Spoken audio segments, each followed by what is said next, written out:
Berdiri sejak 1981, Universitas Maijen Sungkono atau Unimas merupakan salah satu perguruan tinggi tertua dan terpercaya di Mojokerto. Selama lebih dari 4 dekade, Unimas terus tumbuh dan berkembang menjadi kampus yang relevan dengan zaman tanpa meninggalkan akar nilai-nilai perjuangan, integritas, dan pengabdian kepada masyarakat. Di sini, mahasiswa tak sekedar belajar untuk tahu, mereka tumbuh untuk menjadi manusia yang berpikir jernih, berjiwa tangguh, dan berkarakter. Ilmu menjadi jalan, karakter jadi pijakan, dan perubahan dunia tak lagi ditakuti, melainkan untuk dihadapi. Dunia terus berubah, teknologi berkembang cepat, dunia kerja tak lagi sama, dan tantangan masa depan tak bisa diprediksi. Untuk itu, pendidikan harus bertransformasi. Di Universitas Maijen Sungkono, kami merespons setiap perubahan dengan kurikulum adaptif yang menggabungkan ilmu, keterampilan, dan karakter, membekali mahasiswa untuk siap menghadapi dunia nyata dan menjadi pemimpin dalam perubahan. Kualitas adalah proses yang dijalani dengan tekun, dijaga dengan komitmen, dan ditumbuhkan setiap hari. Di ruang kelas, kualitas hadir dalam dialog yang membangun. Di laboratorium, dalam eksperimen yang terus dicoba dan disempurnakan. Di pelayanan, dalam komitmen untuk cepat, tepat, dan ramah. Dan dalam seluruh sistem, kualitas tumbuh dari budaya kerja yang solid, akuntabel, kreatif, transparan, dan inovatif. Kami percaya, kualitas bukanlah pencapaian sesaat, melainkan proses panjang yang dimulai dari niat, dijalankan dengan disiplin, dan dirawat dengan evaluasi yang jujur. Unimas membuktikan itu melalui akreditasi baik sekali dari Bank PT dan sertifikasi SNI ISO 21001-2018. Ini bukan sekedar pencapaian administratif, tapi bukti bahwa kami menjaga mutu tak hanya dalam kata, tapi dalam sistem, budaya kerja, dan hasil nyata. Universitas Maijen Sungkono terus membangun jejaring strategis dalam rangka memperkuat mutu pendidikan dan meningkatkan relevansi lulusan di dunia nyata. Melalui semangat kolaboratif, Unimas menjalin kerjasama dengan berbagai institusi, baik dari sektor pemerintahan maupun industri, untuk mengembangkan program magang, riset terapan, pengembangan kurikulum, serta pelatihan berbasis kebutuhan dunia kerja. Kami percaya, lulusan yang unggul lahir dari kampus yang terbuka untuk berkolaborasi. Dan Unimas berkomitmen untuk terus membuka ruang-ruang sinergi demi masa depan yang lebih produktif.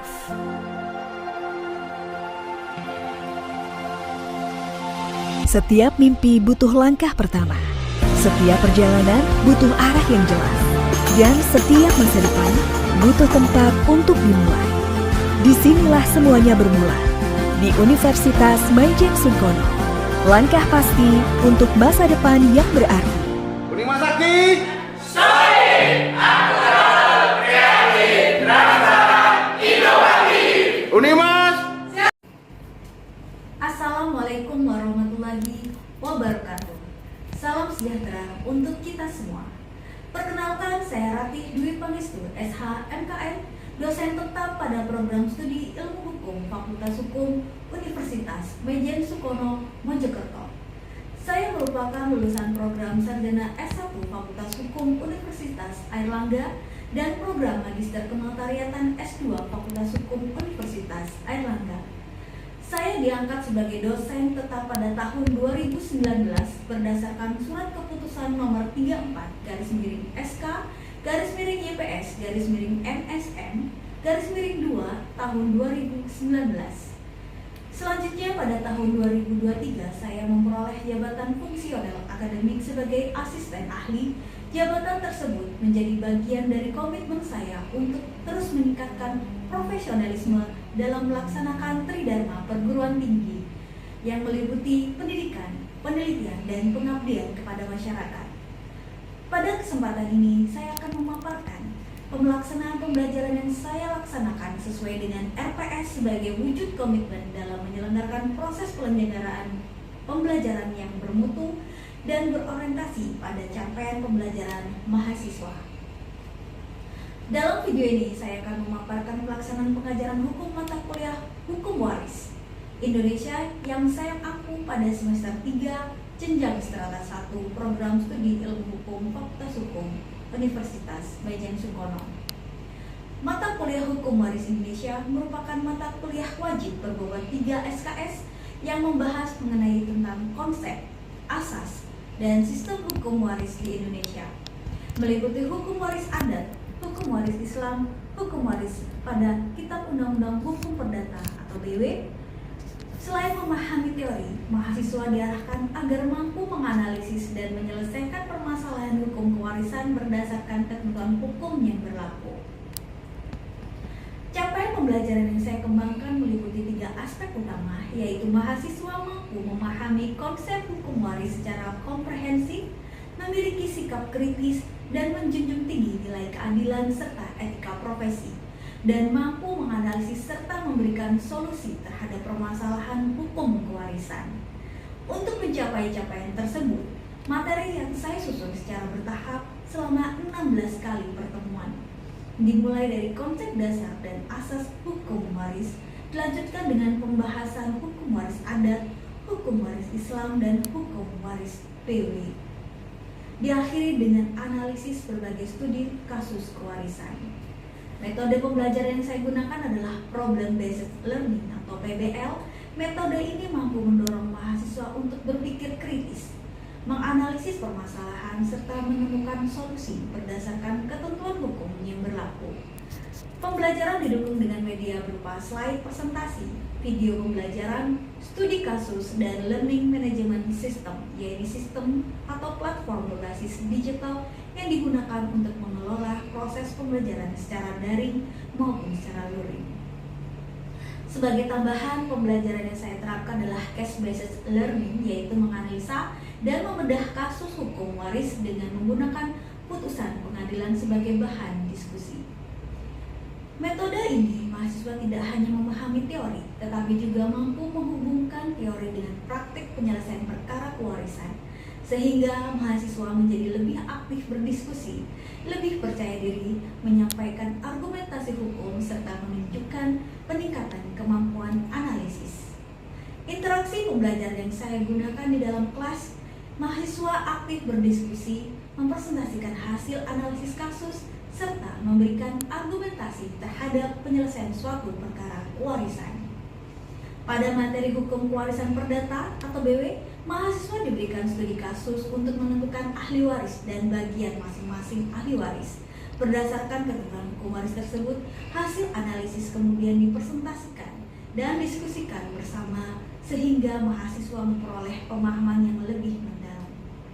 Evaluasi pembelajaran dilakukan secara komprehensif melalui ujian tengah semester, yaitu dengan penilaian 25%, ujian akhir semester 35%, keaktifan mahasiswa sebesar 25%, dan kehadiran sebesar 15%. Suatu komponen penilaian telah disampaikan sejak awal perkuliahan melalui RPS, sehingga mahasiswa memahami indikator keberhasilan yang harus dicapai. Selain memberikan nilai, saya juga selalu memberikan umpan balik agar mahasiswa dapat terus meningkatkan hasil belajarnya. Demikian pemaparan yang dapat saya laksanakan pembelajaran mata kuliah Hukum Waris Indonesia. Saya berkomitmen untuk terus meningkatkan kualitas pembelajaran melalui pengembangan metode, media, dan sistem evaluasi sehingga mampu menghasilkan lulusan yang kompeten, berintegritas, serta mampu menyelesaikan berbagai permasalahan hukum secara profesional. Terima kasih atas perhatiannya. Semoga pemaparan ini dapat memberikan gambaran mengenai pelaksanaan pembelajaran yang saya laksanakan sesuai dengan rencana pembelajaran semester dan capaian pembelajaran yang telah ditetapkan. Wassalamualaikum warahmatullahi wabarakatuh.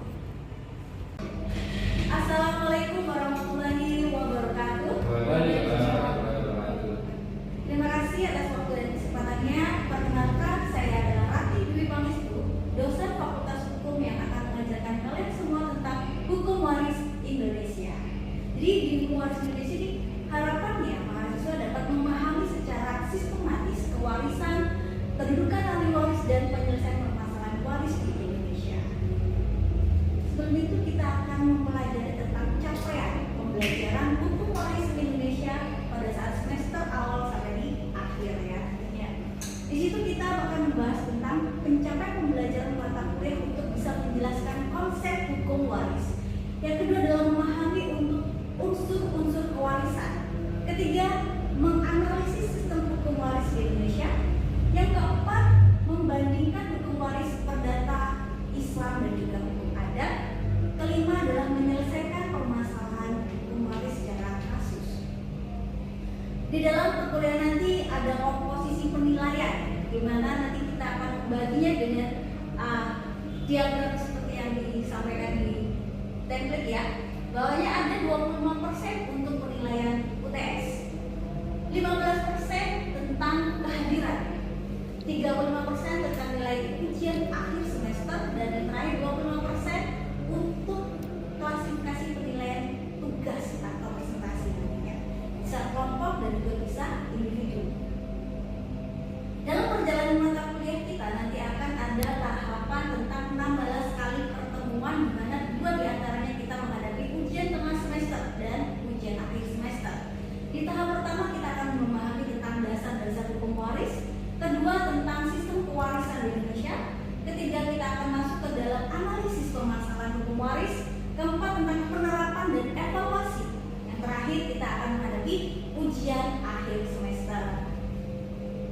Baik, untuk itu kita akan mengawalinya dengan perkuliahan hukum waris, pengantar hukum waris. Jadi yang pertama kita akan memahami tentang konsep hukum waris.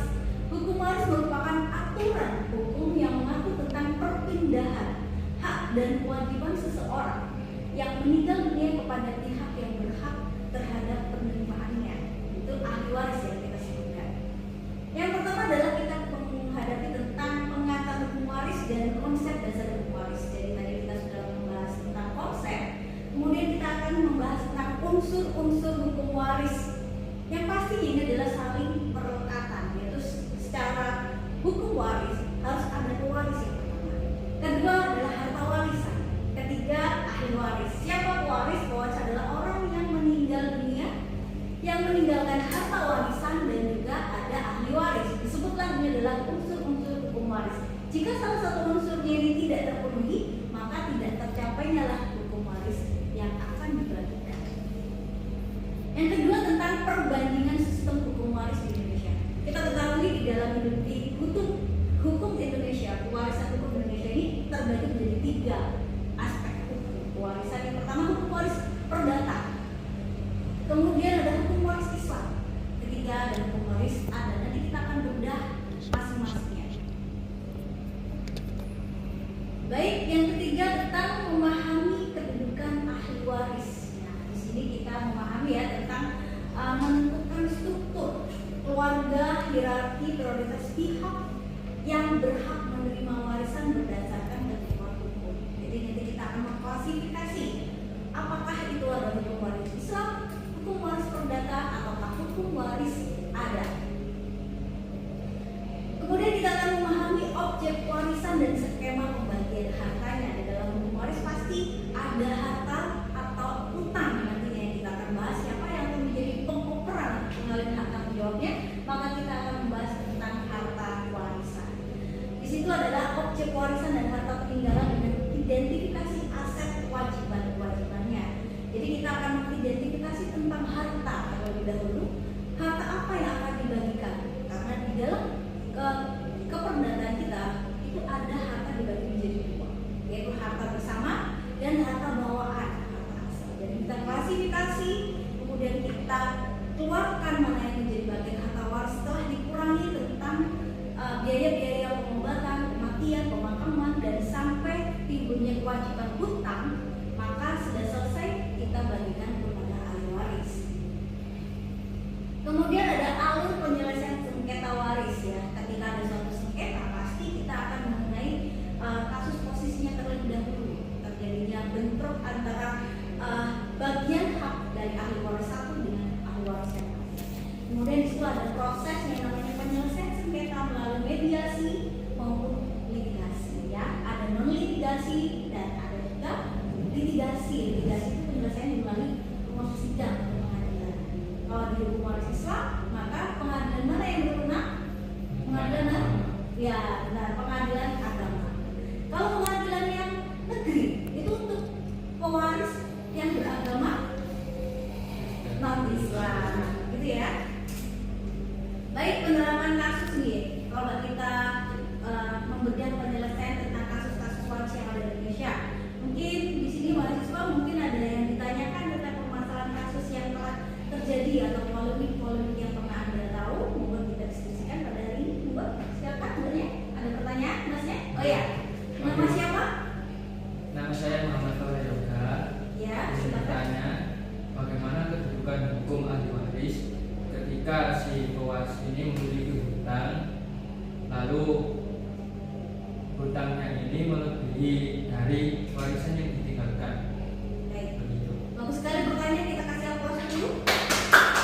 Ya, bagus sekali pertanyaan Mas Yoga, bahwasanya apabila pewaris meninggalkan hutang lebih besar dibandingkan harta yang ditinggalkan, bagaimana proses penyelesaiannya? Baik, bagus sekali pertanyaannya. Kalau ini terjadi pada kita semua ya keluarga, kalau misalnya terjadi hutangnya lebih besar dibandingkan dengan hartanya, maka akan dikembalikan kepada ahli waris yang lain. Dipertanyakan kembali tentang ahli waris yang ada.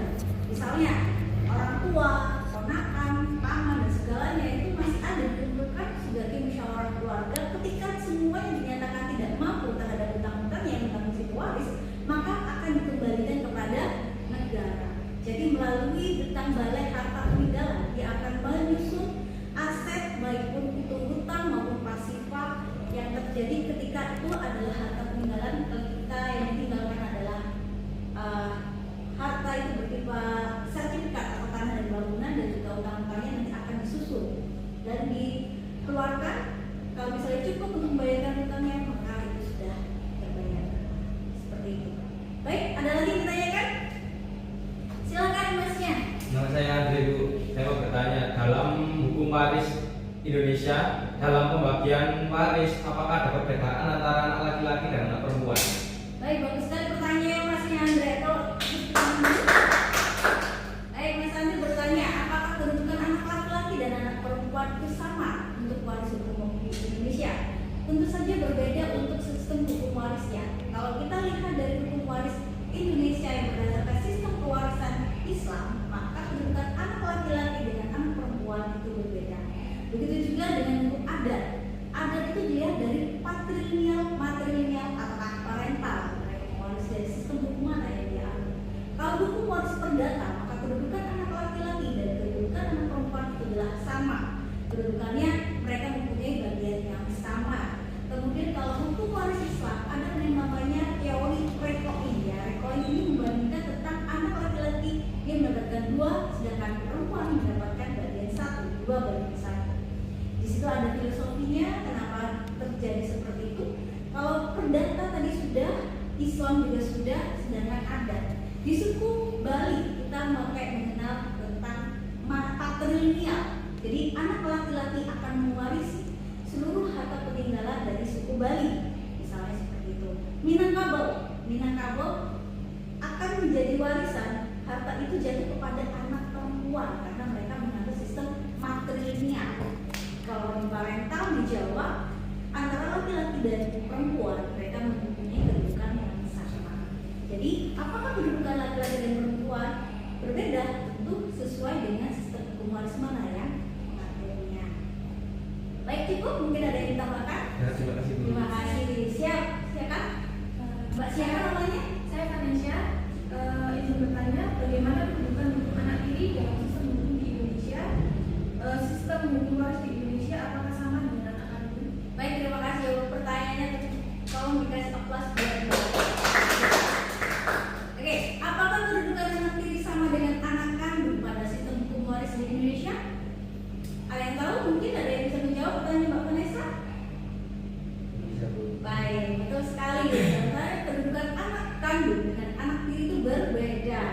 Jadi anak tiri dia hanya mendapatkan bagian 1/3 bagian hukum waris Islam. Dia dikeluarkan bagiannya 1/3 berdasarkan wasiat kewajiban. Bahkan kalau anak tiri ini memang kedudukannya berbeda dengan anak kandung atau anak yang sah dalam perkawinan tersebut. Di dalam hukum waris Indonesia, sistem waris Islam, maka dia akan mendapatkan bagian 1/3 1/3 bagian terhadap seluruh harta warisnya. Kalau sedangkan anak kandung dihitung dari jumlah porsi ketentuan hukum yang diatur. Misalnya ada laki-laki tadi 2/1. Kemudian nanti kalau ada istri hidup yang terlama atau suami yang hidup terlama disesuaikan dengan ketentuan yang ada, misalnya 1/8 atau 1/6. Begitu juga dengan hukum waris perdata. Anak tiri dianggaplah anak luar kawin yang dimana dia tidak menjadi bagian ahli waris golongan 1. Bahwasanya ahli waris golongan 1 terdiri dari suami atau istri yang hidup terlama dan anak-anak yang sah dalam perkawinan tersebut. Kalau ada anak tiri, maka dia akan diberikan wasiat wajibah atau bagian yang diakui sebagai pernyataan sebelum nikah. Biasanya tidak boleh lebih dari 1/3 bagian yang seharusnya. Jadi tidak boleh menguasai seluruh harta, hanya dibatasi 1/3 bagian. Begitu juga dalam hukum adat, anak tiri itu tidak langsung serta-merta jatuh kepada anak tiri, kecuali diperjanjikan dengan hukum adat setempat. Itu ya, pertanyaannya bisa ditanggapi, bisa diterima. Cukup? Baik, untuk sesi ini kita akan membahas tentang pembedah kasus mengenai warisan yang nyata. Misalnya nih, ada suatu kasus di mana ada seorang ahli waris ini beragama non-Islam. Kemudian dia meninggalkan seorang istri dan 3 putra putrinya, yaitu ahli waris golongan berapa? Golongan? Ya benar, golongan 1 ya. Jadi ahli waris golongan 1 adalah ahli waris terdiri dari suami atau istri yang hidup terlama, kemudian anak-anak yang terlahir dalam perkawinan yang sah terhadap perkawinan tersebut. Maka bagaimana cara proses penyelesaian sengketanya atau pembagian hartanya? Kira-kira ada tahu? Jadi hukum waris perdata ya, kalau dia itu non-Islam. Bagaimana cara penyelesaian pembagian hartanya apabila hartanya itu ada 40 juta? Dibagi 1/3. Angkat tangan dulu. Dibagi seluruh hartanya kepada ahli waris. Ahli warisnya ada berapa tadi? 3. 4. 4. Ada 4. Siapa saja tadi? Istri dan 3 anak. Ketiga anak-anaknya. Bagiannya berarti mendapatkan 40 dibagi 4 menjadi bagian masing-masingnya adalah 10 juta. Jadi istri mendapatkan masing-masing sama dengan hartanya, yaitu 10 juta. Anak pertama, kedua, ketiga juga sama 10 juta. Gitu ya. Begitu juga perbedaannya dengan hukum waris Islam. Nah, kalau tadi ya, Islam ini punya istri yang hidup terlama, 3 putra putri. Nah, misalnya anaknya putranya ada 2, putrinya ada 1. Pastikan ada yang namanya teori 2/1 yang hukum waris Islam. Pembagiannya adalah ketika istri mendapatkan bagian 1/8 ya, kemudian ada anak-anaknya laki-laki 2. Jadi anaknya dapat 2/2, perempuannya ada 1. Jadi 2 tambah 2 tambah 1 menjadi 5. Jadi anak pertama laki-laki 2/5 dikalikan hartanya pewaris berapa? Misalnya 100 juta. Jadi 2/5 dikali 100 juta.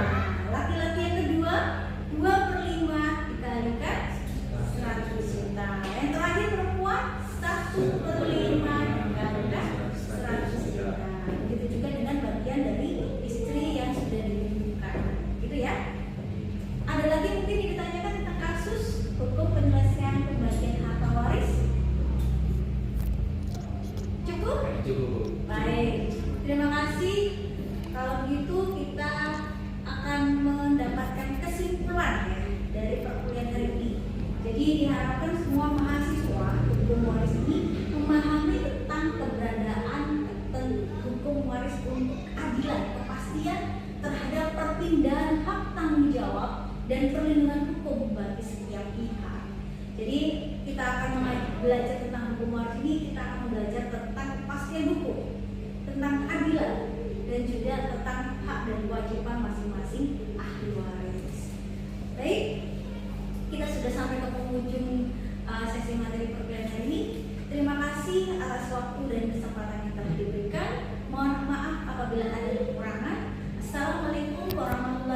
wabarakatuh. Waalaikumsalam warahmatullahi wabarakatuh. Baik, untuk selanjutnya kita pada sesi ini kita akan berdiskusi ya. Jadi tadi sudah tanya jawab, kalian semua bertanya kepada saya. Sekarang akan kembalikannya, saya akan bertanya kepada kalian semua. Kira-kira semua dari materi yang tadi saya paparkan, apakah ada yang dimengerti atau masih ada yang kurang? Maka kita akan tes nih. Tes dulu ya pertanyaannya, kira-kira apa sih unsur-unsur buku waris? Ada yang tahu unsur-unsur buku waris tadi ada berapa? Coba Mas Andre, silakan. Tiga. Tiga, benar. Apa saja tadi? Ada pewaris, Pewaris, ahli waris, dan harta. Harta. Oke, jadi ya unsur sekali ada tiga. Mungkin nanti diulangi kembali. Ada pewaris orang yang meninggal dunia, terus ada hartanya yang ditinggalkan, dan yang terakhir adalah ahli warisnya. Baik, betul sekali, bagus. Selanjutnya untuk mengulangi lagi, kenapa sih hukum waris ini harus diatur dalam ketentuan hukum waris yang ada saat ini? Kenapa sih kita harus belajar hukum waris? Coba, bisa jawab? Ya, Mas ya? Ya, Coba. karena agar kita mengerti dan paham bahwasanya ketika sudah ditinggalkan oleh waris, kita tahu tentang pengelolaan harta yang ditinggalkan. Betul, bagus sekali jawabannya ya. Sekarang kita sudah sesi ini ya, diskusi. Saya rasa semua apa yang saya paparkan tadi bisa dimengerti. Kemudian untuk itu apabila ada yang disampaikan, ada yang ditanyakan kembali, monggo silakan. Tidak ada? cukup. Cukup? Cukup. Baik,